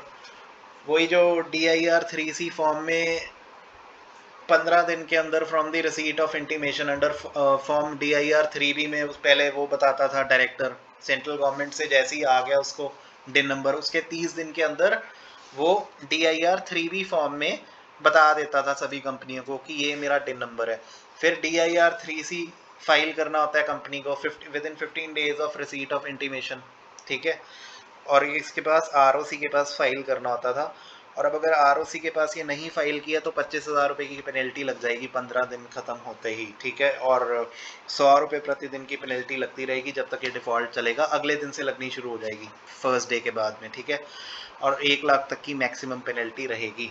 और सभी जो डिफॉल्टिंग ऑफिसर्स हैं उनको भी ये पेनल्टी लगेगी, वही मिनिमम 25,000 की और वही 100 रुपये प्रतिदिन टिल दिस डिफॉल्ट कंटिन्यूज, लेकिन मैक्सिमम 1 लाख से ज़्यादा नहीं जा सकती. ठीक है,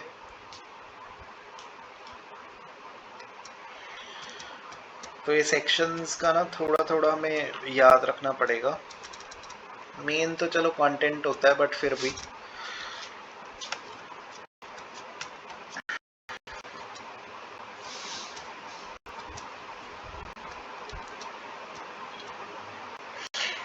तो ये बेसिकली ये सारे सेक्शंस के हैं। डिन नंबर की इम्पोर्टेंस हमें बता रहे हैं कि डिन नंबर कितना इम्पोर्टेंट है, ठीक है। और इसमें आप आगे देख लेते हैं कि फर्दर कौन सी पेनल्टी की बात कर रहा है। अगर कहता अवहेलना की, उल्लंघन किया, कॉन्ट्रावेंशन की सेक्शन 152, 155 और 156 की, तो कितनी पेनल्टी लग जाएगी उन इंडिविजुअल्स का या डायरेक्टर्स को। मतलब सभी, मतलब जब भी कोई इंडिविजुअल या डायरेक्टर कोई भी ऐसे डॉक्यूमेंट सबमिट करेगा ना कंपनी का आरओसी को, अगर उसके ऊपर डिन नंबर नहीं हुआ तो उस इंडिविजुअल या डायरेक्टर के ऊपर कितनी पेनल्टी लग जाएगी, 50,000 रुपए तक की पेनल्टी लग जाएगी सीधा। और अगर चलता रहा डिफॉल्ट, फिर 500 रुपए प्रतिदिन से ये मतलब पेनल्टी लगनी कंटिन्यू हो जाएगी for each day after the first day during which the default continues.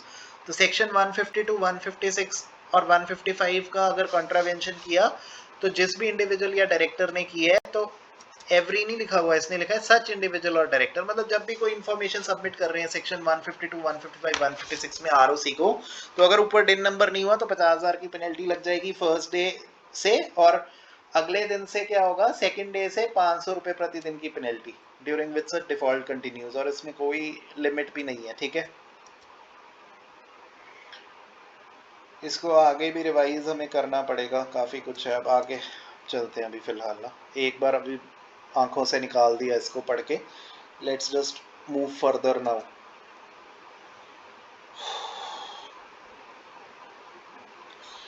Cancellation और सरेंडर और डीएक्टिवेशन एंड रीएक्टिवेशन ऑफ डिन। अब रूल 11 आ गया कंपनीज एक्ट का, companies appointment and qualification of director rules 2014 का, ठीक है ना। Companies appointment and qualification of director rule 2014 का रूल 11 आ गया, जो कि बताता है कि कैंसिल कैसे करते हैं डिन, सरेंडर कैसे करते हैं, डीएक्टिवेट कैसे करते हैं, और फिर बाद में रीएक्टिवेट कैसे करते हैं। अब सेंट्रल गवर्नमेंट या जो रीजनल डायरेक्टर है नॉर्थ रीजन का ना, नोएडा, या फिर any officer who is authorized by regional director may upon being satisfied on verification of particulars or documentary proof attached with the application received along with the prescribed fees from any person cancel or deactivate the DIN in case DIN is found to be duplicated in respect of same person, provided the data related to both the DINs shall be merged with the validly retained numbers. तो rule 11 companies appointment and qualification of directors rules का ये बताता है कि उसमें process लिखा हुआ है कि कैंसिलेशन कैसे होती है, या सरेंडर या डीएक्टिवेट कैसे होता है, और उसके बाद रीएक्टिवेट कैसे होता है डिन नंबर। तो सेंट्रल गवर्नमेंट नॉर्थ रीजन का जो रीजनल डायरेक्टर है, रीजनल डायरेक्टर नोएडा, ठीक है, central government regional director Noida northern reason, और एनी ऑफिसर जो ऑथराइज किया जाता है रीजनल डायरेक्टर द्वारा, जब उसने सेटिस्फाइड है, जब उसने वेरीफाई कर लिया कि हाँ पर्टिकुलर्स उसने देख लिए, डिन नंबर अलॉट करने से पहले उसने डायरेक्टर के पर्टिकुलर्स देख लिए, केवाईसी डॉक्यूमेंट्स जो अटैच किए हुए थे वो देख लिए, ठीक है ना, और उसने एप्लीकेशन पूरी देख ली, फीस जब उसको मिल चुकी है, तो वो क्या करेगा, वो कैंसिल कर सकता है या डीएक्टिवेट कर सकता है डिन को इन केस डिन नंबर ये डुप्लीकेट है in respect of the same person. अब उसने देख लिया कि यार इसी बंदे को कोई और डिन नंबर पहले ही अटैच, इसके साथ अटैच्ड है कोई और डिन नंबर इसी बंदे के साथ, अब ये एक और डिन नंबर की एप्लीकेशन लगा रहे हैं, ठीक है ना। तो अब एक डिन नंबर फिर कैंसिल कर देना पड़ेगा उसको, ठीक है। और जो दोनों डिन नंबर से रिलेटेड जो डेटा है उसको मर्ज किया जाएगा with the validly retained number. अब एक ही वैलिड होगा ना उसमें से। अब पहले मतलब उसने देखा ना कि यार भी एप्लीकेशन आ गई है, भी एक ही बंदे के कागज लगे हुए हैं दो एप्लीकेशंस में, दो डिन नंबर मान लो गलती से अलॉट हो गए, तो सेंट्रल गवर्नमेंट या रीजनल डायरेक्टर नोएडा जो नॉर्थ रीजन का डायरेक्टर है, तो या फिर उसके द्वारा कोई भी ऑथराइज पर्सन है, तो उसने देख लिया कि यार 2 दिन एक ही नंबर, एक ही बंदे को मिल गए हैं मान लो, या मतलब ठीक है, तो एक दिन नंबर जो है वो एक्स्ट्रा हो गया ना, तो उसको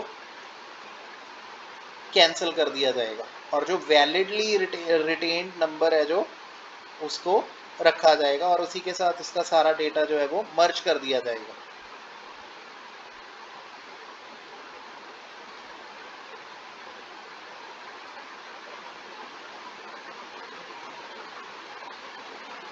तो एक ही बंदे को 2 नंबर मिल गए, तो जो जो खराब वाला है, जो वैलिडली रिटेन्ड नंबर है, उसी के साथ बस उसका डेटा सारा मर्ज कर दिया जाएगा, और दूसरे वाला कैंसिल कर दिया जाएगा, डीएक्टिवेट कर दिया जाएगा।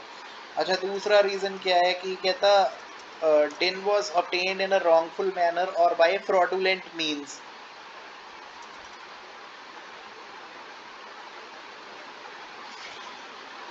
अब कहता या तो फिर DIN जो है गलत तरीके से या फ्रॉड, रॉन्गफुल मैनर या फ्रॉडुलेंट मीन से ऑब्टेन किया गया था, तो भी DIN को डीएक्टिवेट या कैंसिल किया जाएगा।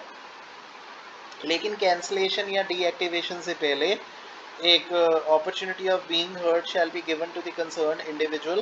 For this purpose, the term wrongful manner means if the DIN is obtained on the strength of documents which are not legally valid, or incomplete documents are furnished, or on suppression of material information, or on the basis of wrong certification, or by making misleading or false information, or by misrepresentation. The term fraudulent means if the DIN is obtained with an intent to deceive any other person or any authority, including the central government, or on the death of the concerned individual, या फिर concerned individual को unsound mind का declare कर दिया गया है competent court द्वारा। ठीक है, तो इन केसेस में जो है रूल 11 कहता है कि कैंसिल किया जाएगा, सरेंडर किया जाएगा, या फिर डीएक्टिवेट किया जाएगा DIN को। मतलब हमने जो अभी केसेस पढ़े हैं, ये पर्टिकुलर रूल 11 ने दिए हैं कि जब सेंट्रल गवर्नमेंट रीजनल डायरेक्टर है जो नॉर्दर्न रीजन का, या फिर मतलब इसे रीजनल डायरेक्टर नोएडा कह देते हैं उसको, या उसके द्वारा कोई भी ऑथराइज पर्सन है, तो वो कैंसिल या डीएक्टिवेट कर देगा इन सिचुएशंस में DIN नंबर को। क्या कब करेगा कि जब एक ही पर्सन को मान लो 2 DIN नंबर अलॉट हुए हैं, 2 एप्लीकेशंस आ गई, दोनों ही गलती से अप्रूव कर दी मान लो, तो एक DIN नंबर फिर कैंसिल हो जाएगा ना जब पता लगेगा उनको फाइनली। तो जो वैलिडली रिटेन्ड DIN नंबर है उसके साथ उसकी सारी इंफॉर्मेशन उस डायरेक्टर की मर्ज कर दी जाएगी। ठीक है, दोनों DIN की जो इंफॉर्मेशन होगी एक ही DIN के साथ मर्ज कर दी जाएगी जो वैलिडली रिटेन्ड नंबर है। अच्छा, अगर DIN गलत तरीके से ऑब्टेन किया था रॉन्गफुल मैनर में या फ्रॉडुलेंट मींस के द्वारा, तब भी कैंसिल किया जाएगा। रॉन्गफुल मैनर का क्या मतलब है कि वो डॉक्यूमेंट्स जमा करवाए थे DIN एप्लीकेशन के जो कि वैलिड नहीं थे लीगली, या इनकम्प्लीट थे, या फिर उसमें मेन इंफॉर्मेशन जो होती है मटेरियल इंफॉर्मेशन वो सप्रेस की गई, छुपाई गई, या रॉन्ग सर्टिफिकेट उसमें कोई लगाया गया, इनवैलिड सर्टिफिकेट, या उसमें मिसलीडिंग या गलत इंफॉर्मेशन या गलत रिप्रेजेंटेशन देकर तो कोई भी मतलब एप्लीकेशन के साथ ये डॉक्यूमेंट्स लगाए थे, गलत तरीके से ऑब्टेन कर लिया। ठीक है, DIN तो उसको रॉन्गफुल मैनर कह देते हैं। फ्रॉडुलेंट मींस क्या कि इसमें क्या है कि किसी और बंदे को या किसी अथॉरिटी को या सेंट्रल गवर्नमेंट को डिसीव, धोखा देने के उससे इंटेंट से ये DIN नंबर ऑब्टेन किया गया, तो उसको फ्रॉडुलेंट कह देते हैं। तो फ्रॉडुलेंट मैनर में, ठीक है, रॉन्गफुल मैनर और फ्रॉडुलेंट तरीके से अगर DIN ऑब्टेन किया तो उसको कैंसिल किया जाएगा। या फिर on the death of the concerned individual, जो बंदा DIN नंबर अप्लाई कर रहा है उसकी डेथ हो गई तो उसका DIN नंबर कैंसिल तो करना पड़ेगा ना। या फिर उस बंदे को, जो बंदे ने DIN होल्डर है, जो भी डायरेक्टर है, उसको डिक्लेयर कर दिया गया है अनसाउंड माइंड का किसी कॉम्पिटेंट कोर्ट द्वारा कि ये पागल हो चुका है, ठीक है, साउंड माइंड का नहीं रहा अब, तो फिर भी कैंसिल करना पड़ेगा इसका DIN number. The concerned individual has been adjudicated as an insolvent। insolvent का क्या मतलब होता है कि इसको किसी कोर्ट ने कह दिया कि ये कंसर्न इंडिविजुअल जो है ये कंगाल हो चुका है, तो इसका DIN नंबर कैंसिल करना पड़ेगा। जैसे कि अगर ये अनसाउंड माइंड का डिक्लेयर कर दिया किसी कोर्ट ने, तब भी इसको कैंसिल करना पड़ेगा इसका DIN नंबर ना, सेंट्रल गवर्नमेंट को या regional director Noida northern reason को या उसके ऑथराइज पर्सन को।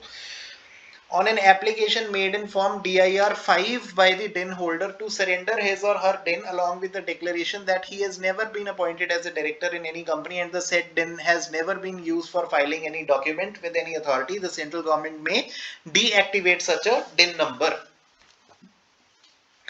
एक एप्लीकेशन इसने DIR 5 में दे दी खुद ही, डिन होल्डर नहीं ना। DIR 5 में इसने क्या एप्लीकेशन दी है कि यार मैं अपना सरेंडर कर रहा हूँ डिन नंबर, ठीक है, और साथ में इसने DIR 5 फॉर्म में एक तो सरेंडर करने की एप्लीकेशन लगा दी डिन नंबर, और इसने एक डिक्लेरेशन दे दी कि मैंने भी ना तो मैं कभी किसी कंपनी में डायरेक्टर अपॉइंट हुआ हूँ, और दूसरा कि ये जो डिन नंबर मेरे को मिला है इससे कभी मैंने कोई डॉक्यूमेंट फाइल नहीं किया डिन नंबर मेंशन करके अपना किसी भी अथॉरिटी के साथ। तो सेंट्रल गवर्नमेंट इसके DIR 5 फॉर्म के आते ही इसका डिन नंबर डीएक्टिवेट कर देगी। तो लेकिन डीएक्टिवेशन करने से पहले डिन नंबर को सेंट्रल गवर्नमेंट जो है इसके रिकॉर्ड्स को ई रिकॉर्ड्स को वेरीफाई करेगी, इलेक्ट्रॉनिक रिकॉर्ड्स देखेगी ना भी इसने किसी डॉक्यूमेंट के ऊपर अपना डिन नंबर लगाया तो नहीं हुआ था। जैसे ये कह रहा है कि इसने एक डिक्लेरेशन दिया कि मैंने तो ये कभी डिन नंबर यूज ही नहीं किया किसी डॉक्यूमेंट फाइलिंग के लिए ROC के पास। तो सेंट्रल गवर्नमेंट पहले ई रिकॉर्ड्स देखेगी ना अपने, तो फिर इसकी जो DIR 5 की एप्लीकेशन है उसके थ्रू इसका सरेंडर हो जाएगा इसका डिन नंबर, ठीक है।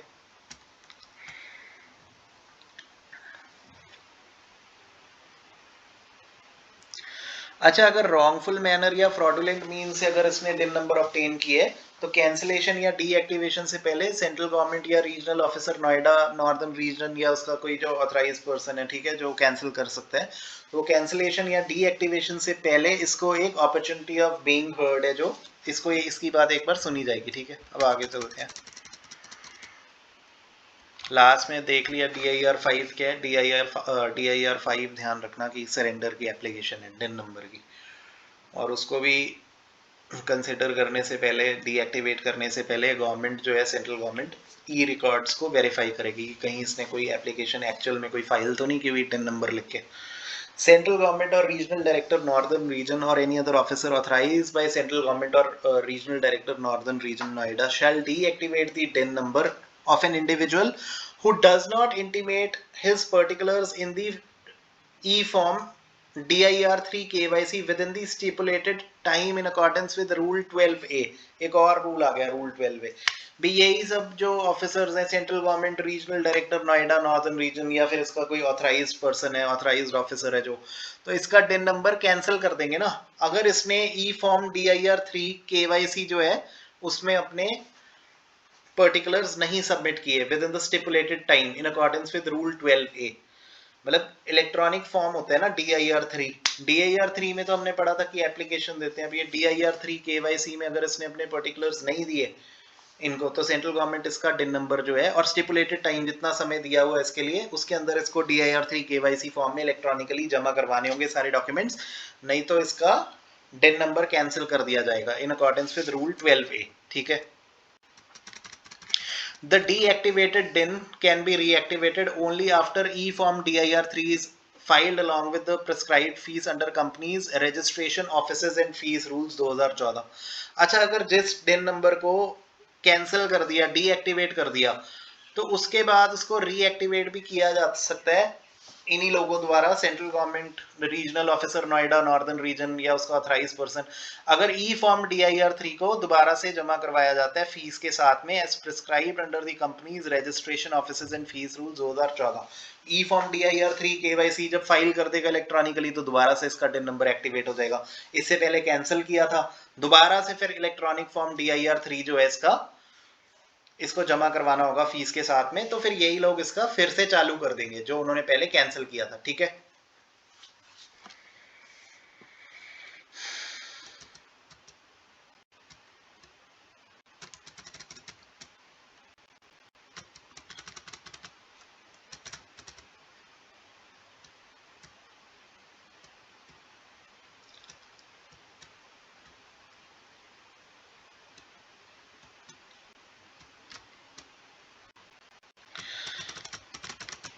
Intimation of changes in particulars specified in DIN application। Rule 12 of Companies Appointment and Qualification of Directors Rules 2014 provides for the following procedure for intimation of changes in particulars specified in the DIN application। अब कई बार क्या है ना कि अगर हमारे particulars में कोई चेंज आ गया या डायरेक्टर के पर्टिकुलर्स में कुछ भी चेंज आ गया है, जैसे हमने अपने KYC डॉक्यूमेंट्स ऑलरेडी सबमिट किए हुए थे, अपना रेजिडेंशियल एड्रेस, ऑफिस एड्रेस, अपने सारे और पर्टिकुलर्स भी इनको सबमिट किए हुए थे ना डिन नंबर अप्लाई करने के लिए। तो अगर मान लो कोई हमारे पर्टिकुलर्स में कोई चेंज आ गया किसी डायरेक्टर के, तो ये सेंट्रल गवर्नमेंट को इंटीमेट करेंगे, ऐसा रूल 12 ने बोला है। हर एक इंडिविजुअल जिसको डिन नंबर दिया गया है, in the event of any change in his particulars in as stated in form DIR 3 shall intimate such changes to the central government within a period of 30 days of such change in form DIR 6। अब ये भी forms का भी ध्यान रखना पड़ेगा, इसको हम दोबारा रिवाइज करेंगे आगे। हम एक बारी जब चलेंगे ना तो एक बार पिछले ये सारे DIR वाले ये सब देख लेंगे, इंपॉर्टेंट है ये सब ना। तो DIR 3 में जमा करवाया था फॉर्म, ठीक है, फिर DIR 6 में इंटीमेट करेंगे अगर कोई चेंजेस आ गए हैं पर्टिकुलर्स में, और वो भी कितने दिन में, 30 दिन के अंदर सेंट्रल गवर्नमेंट को बताना है। तो DIR 6 MCA पोर्टल से डाउनलोड करेंगे, रेलेवेंट चेंजेस उसमें भर के अटैच करके स्कैन करके सबमिट कर देंगे इलेक्ट्रॉनिकली डिजिटल सिग्नेचर लगा के, ठीक है। और अब ये जो फॉर्म है CA इन प्रैक्टिस या जो कंपनी सेक्रेटरी या कॉस्ट अकाउंटेंट इन प्रैक्टिस है, वो कोई भी जो प्रैक्टाइजिंग CA है, कंपनी सेक्रेटरी है, प्रैक्टाइजिंग कॉस्ट अकाउंटेंट है, वो जमा कर देगा इसको, मतलब डिजिटली साइन करके। तो जो डायरेक्टर कर रहा है चेंज अपने पर्टिकुलर्स, वो भी इलेक्ट्रॉनिकली अपना DSC अटैच करेगा। इसको कोई भी CA, प्रैक्टाइजिंग CA या company secretary, cost accountant in practice, ये सब अटैच कर सकते हैं, इसको साइन कर सकते हैं डिजिटली, और फिर ये DIR 6 को सबमिट कर देंगे, ठीक है। तो कितने दिन में एप्लीकेशन फाइल करनी है DIR 6? 30 दिन के अंदर, जब से हमारे पर्टिकुलर्स चेंज हुए हैं सेंट्रल गवर्नमेंट को।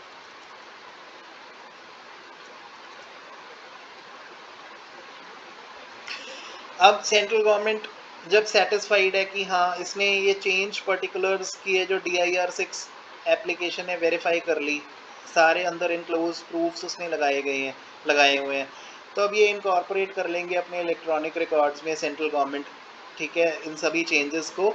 और एप्लीकेंट को लेटर्स द्वारा लेटर भेज के बाय पोस्ट या इलेक्ट्रॉनिकली या किसी और मोड में उसको कंफर्म कर देंगे of the effect of such change in the electronic database maintained by the Ministry of Corporate Affairs।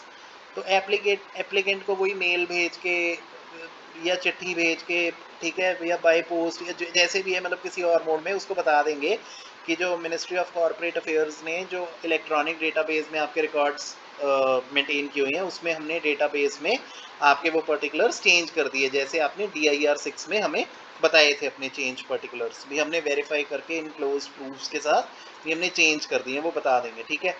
अब डिन सेल है ना जो मिनिस्ट्री ऑफ कॉर्पोरेट अफेयर्स का, अब ये जिम्मेवारी किसकी है? डिन सेल की।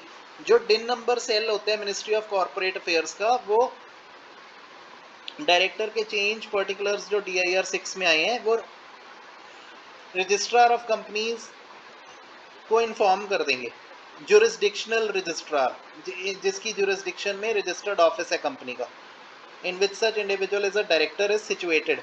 अब हर एक कंपनी का जो रजिस्टर्ड ऑफिस है उसकी जुरिस्डिक्शन अलग है। अब आप सोचो ना, रजिस्टर्ड ऑफिस कंपनीज के ऑल ओवर इंडिया होते हैं, तो जितनी भी कंपनीज है रजिस्ट्रार ऑफ कंपनीज हर एक जगह का अलग होता है। तो registered office of the company है उस मतलब जिस रजिस्ट्रार ऑफ कंपनी की जुरिस्डिक्शन में रजिस्टर्ड ऑफिस आ रहा है कंपनी का, वो रजिस्ट्रार के पास जो मिनिस्ट्री ऑफ कॉर्पोरेट अफेयर्स का डिन सेल है वो बता देगा कि हाँ ये DIR 6 के अंदर ये चेंजेस इनिशिएट करने थे इलेक्ट्रॉनिक डेटाबेस में कंपनी के डायरेक्टर से रिलेटेड, तो वो उस जुरिस्डिक्शनल ROC को वो डिन सेल सबमिट कर देगा अपने आप। तो ये कंपनी के ऊपर ओनस नहीं है, डिन सेल के ऊपर है। जो मिनिस्ट्री ऑफ कॉर्पोरेट अफेयर्स का डिन सेल है वो अपने आप इंटीमेट करेगा, DIR 6 फॉर्म आगे फर्दर कर देगा concerned jurisdictional registrar of the companies को, in which the office of the registered companies, in whose jurisdiction the office of the registered company is situated। individual to inform change in particulars to the companies। अब जब इसके particulars change हुए हैं, अब इसको 15 दिन के भीतर इन्फॉर्म कर देना उनको कि हाँ यार ये चेंजेस हुए हैं मेरे ना पर्टिकुलर्स में, ठीक है।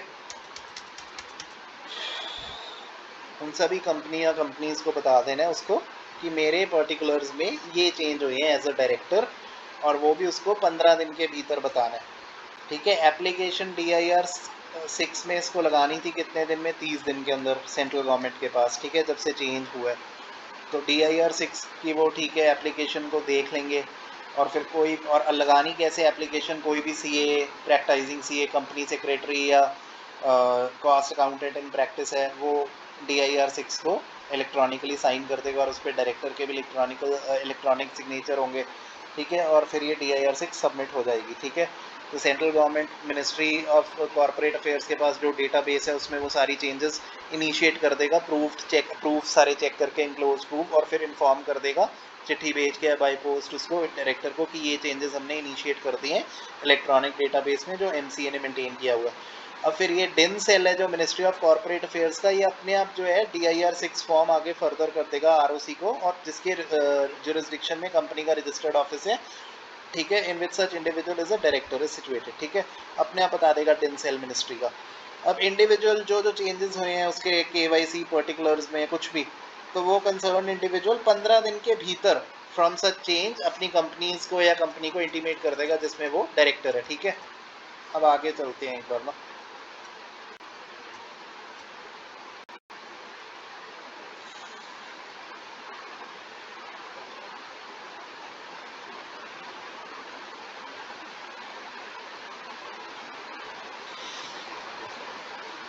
ये एग्जाम्पल पढ़ते हैं केस लॉ ना। In the decided case of Imraj Ali Maula versus union of India, it was held that the DIN is allocated under section 154 and there is no provision in the act for deactivation of a DIN of a director only on ground of disqualification under section 164(2)(a) or section 167(1)(a). Action of ROC in deactivating the DIN of petitioners on ground of such violation of section 164(2) of a particular company could not confer a right on ROC to deactivate such DIN. अच्छा, हमने अभी ना कुछ ऊपर देखा था कि DIN cancel कब कब हो सकता है, ऐसा कौन से रूल में पढ़ा था हमने, रूल 11 में पढ़ा था ना, कैंसिल कौन कर सकता है, ये सब लोग कर सकते हैं। तो इसमें कहीं लिखा है कि ROC कैंसिल कर सकता है, नहीं लिखा ना। तो ROC मतलब कैंसिल नहीं कर सकता DIN नंबर को। कैंसिल कौन कर सकता है, सेंट्रल गवर्नमेंट कर सकता है। ROC को तो सबमिट करते हैं ना सारी एप्लीकेशन सारी, मतलब ROC को तो इन्फॉर्म कर देते हैं कि हाँ भी तू रजिस्टर में सब कुछ अपने रिकॉर्ड कर ले, पर सबमिट किसको करते हैं एप्लीकेशनें सारी, central government, regional director northern region Noida, या फिर जो इसका ऑथराइज कोई भी रीजनल डायरेक्टर है और any officer authorise by the regional director, इनको एप्लीकेशन सबमिट करते थे ना DIN की, और DIN के मतलब सरेंडर की या डीएक्टिवेशन की। तो यही लोग आपको बताया था ना कि अगर डुप्लीकेट DIN अटैच हो गए, दो एक ही बंदे को दो अटैच हो गए, तो जो गलत वाला DIN है उसको हटा देगा, कैंसिल कर देगा। ठीक है, और वैलिडली रिटेन DIN के साथ उसको मर्ज कर देगा। तो अगर गलत तरीके से फ्रॉडुलेंट या रॉन्गफुल मैनर से ऑब्टेन किया गया था तो अपॉर्चुनिटी ऑफ हर्ट देने के बाद उसको कैंसिल कर दिया जाएगा, डीएक्टिवेट किया जाएगा। तो इसी पर्सन द्वारा किया जा सकता है ना, या फिर अगर इंडिविजुअल की डेथ हो गई, ठीक है, या फिर अनसाउंड माइंड का डिक्लेयर कर दिया गया इसको, या अगर इसको इंसॉल्वेंट मान लिया गया, कंगाल हो गया, अनसाउंड माइंड का कोर्ट ने मान लिया। ठीक है, या फिर इसने कहा कि DIR 5 फॉर्म में एप्लीकेशन लगा दी कि सरेंडर करना चाहता हूँ और मैंने कभी भी ये DIN नंबर कभी यूज़ नहीं किया किसी भी डॉक्यूमेंट फाइलिंग के लिए, तो सेंट्रल गवर्नमेंट ई-रिकॉर्ड्स चेक करके इसका कैंसिल कर देगी। या फिर regional director Noida northern region, या फिर रीजनल डायरेक्टर का जो ऑथराइज पर्सन है, तो यही लोग कर सकते हैं ना सारा कुछ। तो इसमें कहीं नहीं लिखा कि ROC कैंसिल कर सकता है। ठीक है, और उसमें रीएक्टिवेट भी यही लोग कर सकते थे। DIR 3 फॉर्म को फिर से फाइल कर देगा अलॉन्ग विद द प्रिस्क्राइब्ड फी, तो इसका वापस डीएक्टिवेटेड वाला रीएक्टिवेट भी हो जाएगा। और चेंज पर्टिकुलर्स DIR 6 में बताने हैं 30 दिन के अंदर अंदर फ्रॉम सच चेंज। ठीक है, और ये किसको बतानी है, मतलब सेंट्रल गवर्नमेंट को बतानी है, वही 30 दिन के अंदर जब से चेंज हुआ है पर्टिकुलर्स में उसके CA से साइन करवा के, या प्रैक्टिसिंग CA CS या फिर कॉस्ट अकाउंटेंट से साइन करवा के इसको एप्लीकेशन सबमिट कर देनी है DIR 6 में। और इसके बाद जब सेंट्रल गवर्नमेंट वो इनिशिएट कर देगा वो चेंजेस अपने एमसीए के डेटाबेस में सारे प्रूफ्स इसके वेरीफाई करने के बाद, तो फिर इसको चिट्ठी भेज के या लेटर के थ्रू या बाई पोस्ट या फिर जैसे किसी और तरीके से इसको इन्फॉर्म कर देंगे, फिर वो कंसर्न रजिस्ट्रार को उनका DIN cell ministry of corporate affairs का अपने आप इन्फॉर्म करेगा DIR 6 में जो जो चेंजेस इनिशिएट करने थे, तो जिसकी रजिस्टर्ड ऑफिस में कंपनी सिचुएटेड थी, जिस रजिस्ट्रार ऑफ कंपनीज की जुरिस्डिक्शन में कंपनी का रजिस्टर्ड ऑफिस सिचुएटेड है, जिसमें डायरेक्टर ने DIR 6 फॉर्म लगाया कि हाँ मेरी ये पर्टिकुलर चेंज हुआ है और आप इसको चेंजेस को इनिशिएट कर दो अपने एमसीए के रिकॉर्ड्स में। ठीक है, तो इंडिविजुअल 15 दिन के अंदर बता देगा जब से उसके रिकॉर्ड्स चेंज हुए थे, उसके पर्टिकुलर्स जब से उसके जब से चेंज हुए थे उसके 15 दिन के भीतर ये इंडिविजुअल कंपनी को बता देगा कि हाँ ये चेंजेस है आप कर दो अपने रिकॉर्ड्स में इनिशिएट। ठीक है, तो कंपनी भी कर लेगी। अच्छा, ये केस पढ़ा हमने इमराज Ali Maula versus union of India, कहता कि दिन 154 में अटैच हुआ था, इसको एलोकेट हुआ था। अब अगर ये डिस्क्वालीफाई हो गया, हमने ऊपर जितने भी हमने रीजंस पढ़े हैं इसमें कहीं ये नहीं लिखा कि अगर ये डिस्क्वालीफाई हो गया तो इसका डिन नंबर जो है वो कैंसिल किया जाएगा। यहाँ पे लिखे रॉन्गफुल मैनर में लिया, फ्रॉडुलेंट मैनर में लिया, मर गया, ये डेथ हो गई है ना, अनसाउंड माइंड का डिक्लेयर किया गया, इंसॉल्वेंट डिक्लेयर किया गया, या इसने खुद ही सरेंडर कर दिया कह के कि ये डिन नंबर मैंने कहीं नहीं लगाया। यहाँ पे कहीं लिखा है कि डिस्क्वालीफाई हो गया, द आंसर इज नो। तो अगर ये डिस्क्वालीफाई हो गया तो इसका डिन नंबर जो है ROC कैंसिल नहीं कर सकता। ठीक है, so there is no provision in the act for deactivation of DIN of a director only on ground of disqualification। अगर ये disqualify हो गया तो ROC इसका कैंसिल नहीं कर सकता। तो action of ROC in deactivating the DIN of petitioners on ground of such violation, जब ये disqualify हुआ तो ये could not confer a right on the ROC to deactivate such DIN। पहली बात तो ROC कैंसिल कर ही नहीं सकता, कैंसिल कौन कर सकता है आपने देख लिया ऊपर। अच्छा, नेक्स्ट केस में क्या हुआ, it was held in Gaurang Balwant Lal Shah versus union of India, special civil application number so and so, कि DIN of a director can not be cancelled और deactivated except under circumstances mentioned in the rule 11 of companies appointment of directors rules 2014। तो rule 11 में ही कर सकते हैं ना, rule 11 हम पढ़ चुके हैं। रूल 11 में जो सर्कमस्टेंसेस दिए हुए हैं सिर्फ उसी केस में इसका जो डिन नंबर है वो कैंसिल हो सकता है। ROC is in no position to cancel. Cancel कौन, central government regional director Noida northern region, या फिर इसका जो कोई ऑफिसर रीजनल डायरेक्टर द्वारा ऑथराइज्ड है वही कैंसिल कर सकते हैं। तो डिस्क्वालिफिकेशन अगर किसी डायरेक्टर ने इनकर कर दी तो ROC अपने आप कैंसिल नहीं कर सकता, ऐसा रूल 11 ने बोला है हमें। सिर्फ रूल 11 के सर्कमस्टांसेस में जो लिखा हुआ है उसी के उन्हीं सर्कमस्टांसेस में कैंसिल होगा डिन नंबर। ठीक है, या डीएक्टिवेट होगा। अब आ गया right of the other persons other than the retiring directors to stand for directorship, section 160। अब क्या है ना कि कई बार जो डायरेक्टर्स जा रहे हैं अब हर बारी वही थोड़ी ना वापस आते जाएंगे। मतलब कि एक तो है कि हमने पढ़ा था ना डीम्ड रीअपॉइंटमेंट सेक्शन 152 में कि कई अभी किन किन सिनेरियोज में डीम्ड रीअपॉइंटमेंट हो जाती है डायरेक्टर की। एक तो ये देखा था कि जब हाँ मीटिंग एडजर्न हो जाती है, एक मीटिंग पे गया वो, ठीक है, उस मीटिंग में ये भी एक्सप्रेसली कंपनी ने बताया नहीं कि हाँ भी इसकी जगह लेके नहीं आ रहे किसी को, एक्सप्रेसली ये कहा नहीं कि लेके नहीं आना किसी को, तो फिर अगले वीक पे सेम प्लेस और टाइम पे मीटिंग एडजर्न हो जाती थी।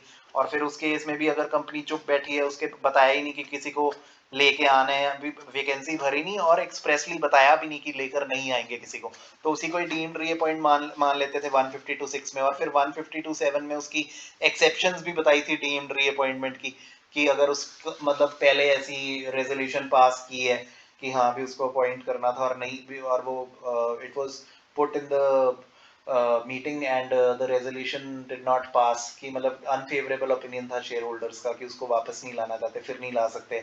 या अगर वो डिस्क्वालीफाई हो गया दोबारा डायरेक्टर बनने से तो नहीं उसको वापस ला सकते, रीअपॉइंट नहीं कर सकते।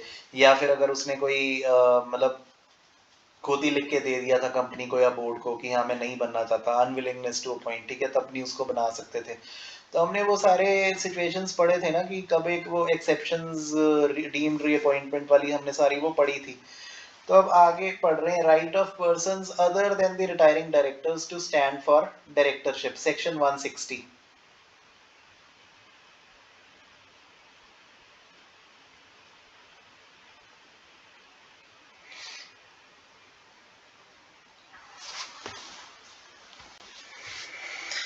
तो इसको नेक्स्ट लेक्चर में रिकॉर्ड कर लेंगे इसको।